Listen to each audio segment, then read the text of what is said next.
Hello guys, आज बनाम पनीर सब्जी।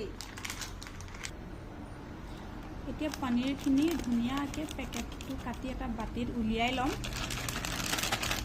সেইটো কৰিয়ে গ'ল।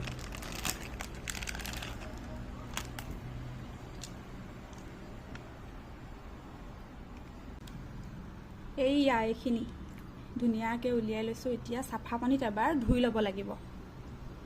তে পনীৰখিনি ফ্ৰাই কৰি ল'ম। ইয়াতে ধুনীয়াকৈ মজা আছে। অকণমান গোল্ডেন ব্ৰাউন হোৱালৈকে ভাজিম, তাৰপিছত উঠাই দিম। আৰু গাইছ, পনীৰ ফ্ৰাই কৰি হৈ গ'ল।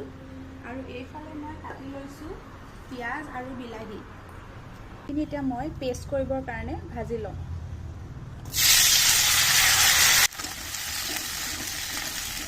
এতিয়া আমি এইখিনি পেষ্ট বনাই ল'ম। পেষ্ট ৰেডি হৈ গ'ল গাইছ।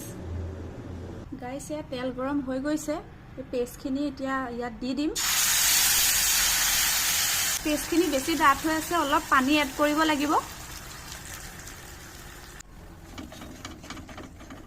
ইয়াত মই এতিয়া অলপ নিমখ, হালধি আৰু জলকীয়া গুড়িও এড কৰি দিছোঁ। মেইন ইনগ্ৰেডিয়েণ্ট পনীৰ মছলা এড কৰি দিছোঁ।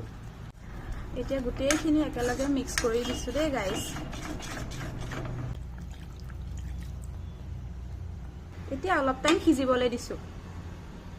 এতিয়া পনীৰখিনি এড কৰি দিছোঁ।